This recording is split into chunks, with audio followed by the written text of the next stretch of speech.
नमस्कार, मैं ओम बाबू शर्मा, आपका ज्योतिष मित्र ओम एस्ट्रोबर्ड चैनल में आपका हार्दिक अभिनंदन करता हूँ। माताओं बहनों, आज मैं जो वीडियो लेकर आया हूँ वो करवा चौथ के व्रत के ऊपर लेकर आया हूँ। 10 अक्टूबर को ये करवा चौथ का व्रत कार्तिक के महीने में मनाया जाएगा। इस व्रत का सुहागिन महिलाओं के लिए बड़ा विशेष महत्व है। इस व्रत को लेकर बहुत सारे चुटकुले भी बने हुए हैं आज के समय में, आपने देखा होगा। और निश्चित तौर से ये कहीं न कहीं बहुत ही जबरदस्त व्रत है। यदि सही तरीके से इस व्रत को हमारी बहनें, हमारी माताएँ करती हैं, तो ये चौथ माता का जो व्रत है, ये पूर्ण फल देता है। तो इस बार 10 अक्टूबर को ये करवा चौथ का त्योहार आ रहा है। कई लोग इसको 9 अक्टूबर भी मनाने की बात कर रहे हैं, लेकिन जो मैंने पंचांग देखा है और जो निर्णय सागर पंचांग अपना कैलेंडर भी है हिंदू संवत्सर के अनुसार, तो ये 10 अक्टूबर को मनाया जाएगा। मेरी माताएं बहनें, एक तो बहुत बड़ा मिथक इसमें ये है कि इसको सिर्फ सुहागिन महिला ही इस व्रत को करती हैं, कुंवारी लड़कियां इस व्रत को नहीं करती। तो ऐसा कतई नहीं है। मतांतर है अलग अलग लोगों के बारे में। ऐसा कहीं नहीं लिखा कि कुंवारी लड़कियां ये जो करवा चौथ का व्रत है इसको नहीं कर सकती। बिल्कुल कर सकती हैं। उनके आने वाले सुहाग के लिए, भविष्य में जो उनका सुहाग बनेगा, जो उनका लाइफ पार्टनर बनेगा, उसके समृद्धि के लिए, उस अच्छा लाइफ पार्टनर मिले, कोई योग्य वर मिले और उनका जो जीवन है, दाम्पत्य जीवन, वो सुखद निकले और अच्छा निकले, तो उसके लिए बच्चियां भी, लड़कियां भी, अविवाहित लड़कियां भी इस व्रत को रख सकती हैं। ऐसा कतई नहीं है कि नहीं सिर्फ महिला, विवाहित महिला इस व्रत को रखेंगी। अच्छा, बात आती है दोस्तों कि ये व्रत क्यों किया जाता है और इसकी शुरुआत कहाँ से हुई। तो उसके पीछे भी एक कहानी है, मैं आपको सुनाता हूँ। ये गांव में एक व्यापारी रहता था। उस व्यापारी के एक पुत्री थी और कई सारे उसके भाई थे। 7 भाई थे उसके, 7 भाइयों में वो इकलौती बहन थी। और ये बड़े हिल मिल कर और बड़े अच्छे ढंग से रहते थे। बड़ी प्यारी उनकी ये बहन थी। शादी उसकी कर दी गई थी। तो शादी के बाद वो अपने मायके आई हुई थी और ये चौथ का व्रत आया। तो चौथ का व्रत आया तो उसने ये करवा चौथ का व्रत रखा। करवा चौथ का व्रत रखा तो शाम के समय जब भोजन का समय हुआ, तो एक निर्धारित समय के बाद चांद निकल आता है। तो चांद का पूजन करके, चांद को देख के, उसके बाद अर्घ दे के और इस व्रत को तोड़ लिया जाता है और भोजन कर लिया जाता है। तो इसके भाइयों ने इसके साथ शरारत की। उन्होंने कहा हमारी बहन भूखी है। उन्होंने क्या किया कि पहाड़ी पे चढ़कर गांव में और दीपक लगाया और दीपक को छलनी से दिखा दिया। वो उसका आकार जो जब छत से इन्होंने देखा, इनको चंद्रमा जैसा लगा। हालांकि उसकी भाभीियों ने कहा कि तुम इन बातों में बताओ, ये तुम्हारे भाइयों की शरारत है। लेकिन वो सीधी सरल स्वभाव की महिला थी। उसने कहा नहीं नहीं, मेरा भाई मेरे साथ ऐसा क्यों करेंगे, मेरे व्रत को भंग क्यों करवाएंगे। और उसने उस दीपक को देखकर अर्घ दे दिया और अपना माता के साथ बैठकर भोजन किया। भाभीियों के साथ बैठ के भोजन किया। जब ये भोजन भोजन कर लिया तो उसके बाद उसको सूचना मिली कि उसके पति बीमार है।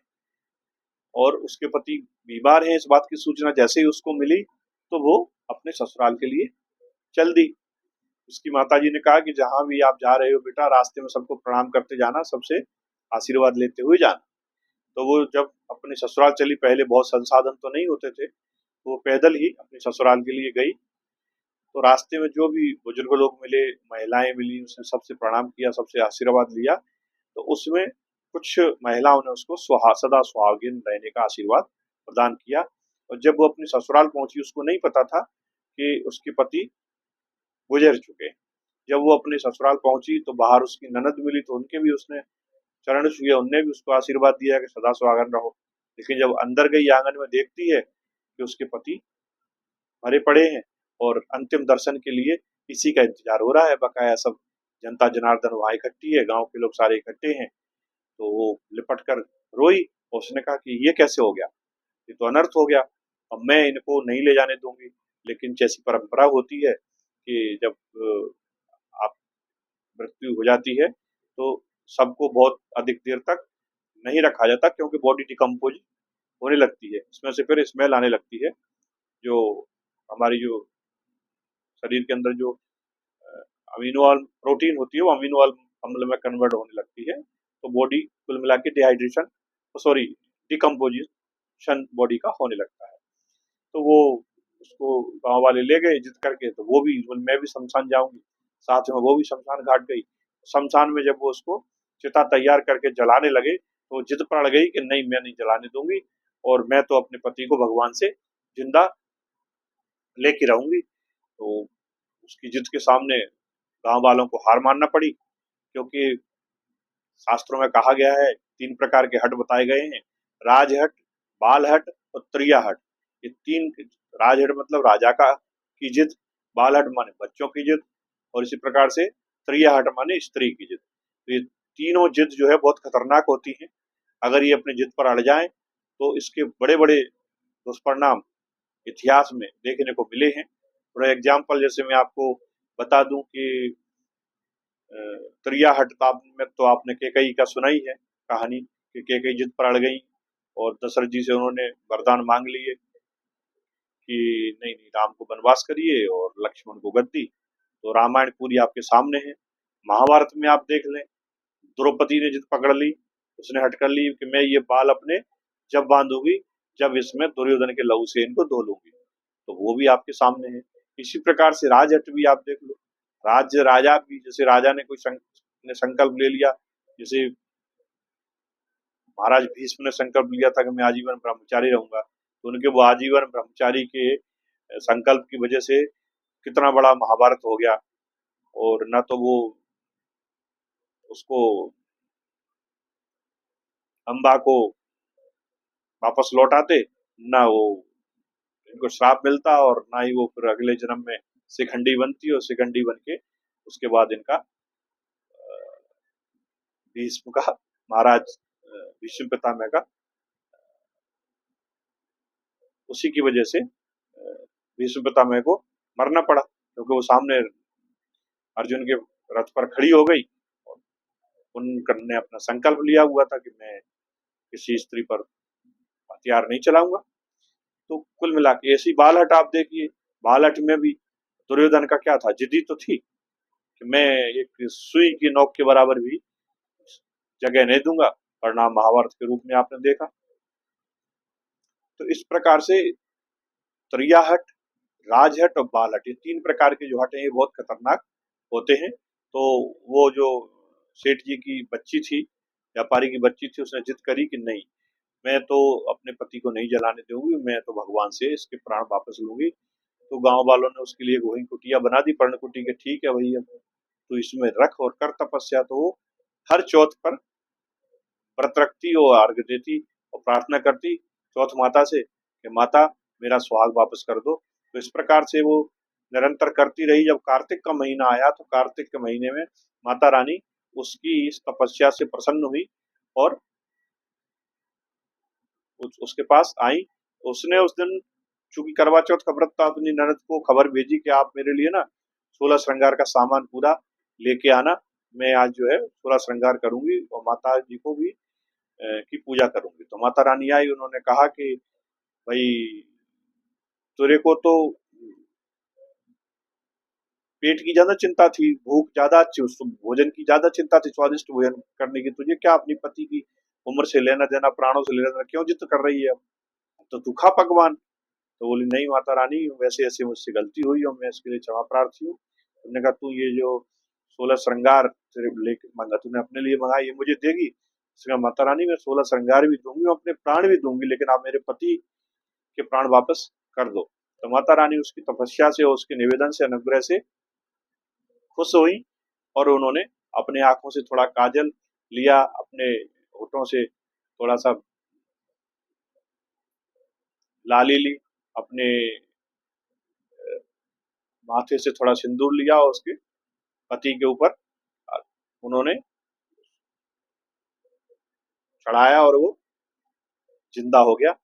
इस प्रकार से उसका सुहाग माता रानी ने वापस कर दिया। तो ये जो कहानी है, पौराणिक कहानी, ये इस करवा चौथ के पीछे जुड़ी हुई है। उसी समय से ये करवा चौथ का व्रत कंटिन्यू चला आ रहा है।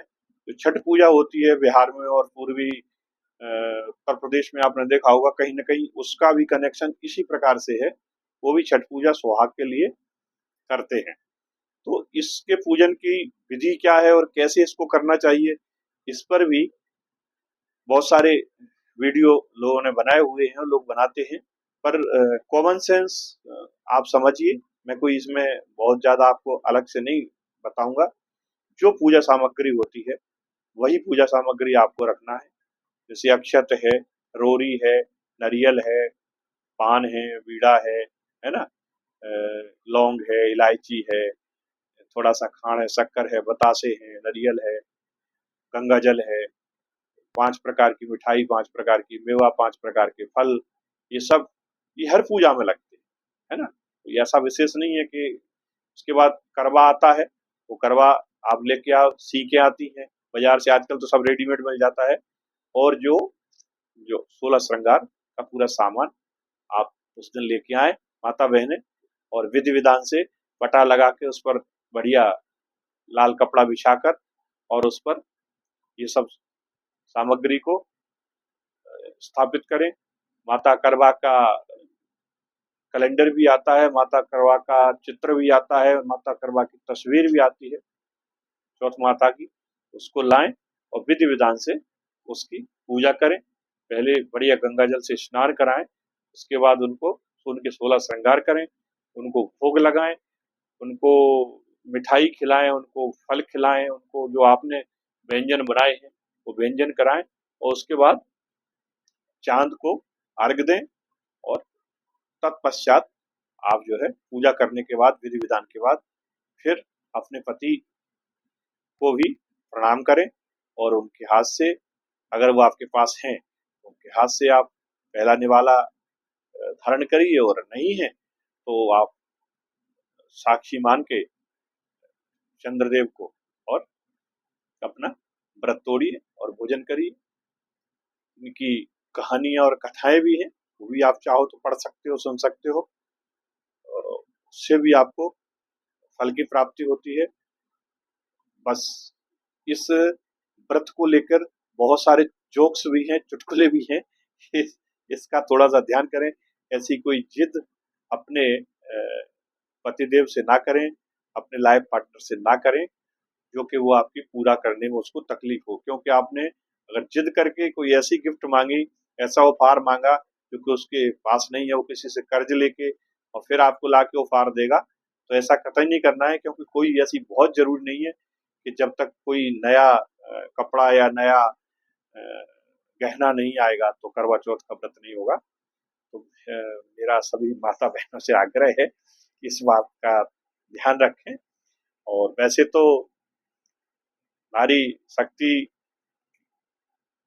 सदैव पूजनीय है, और जो आपके अंदर क्षमता है उसको कोटि कोटि मेरा प्रणाम है। क्योंकि नारी के कई रूप, नारी ललना है, नारी माँ है, बहन है, बेटी है, बहू है, साथी है ना। कितने रूप हैं इस नारी के। और ये नारी सहिष्णुता की मिसाल है। ये स्वयं घुट घुट कर जीती है, दूसरे के दुखों को पीती है, वो सहनशीलता की मिसाल नारी है। इसलिए दोस्तों मैं कहता हूं कि सदैव नारी जाति का आप आदर करें, सम्मान करें। माता भगवती आप पर अवश्य कल्याण करेंगे। तो मेरा नारी शक्ति को कोटि कोटि प्रणाम, करवा चौथ की हार्दिक शुभकामनाएं। मिलते हैं फिर अगले वीडियो में अगले विषय के साथ। तब तक के लिए मेरा प्रणाम स्वीकार करें।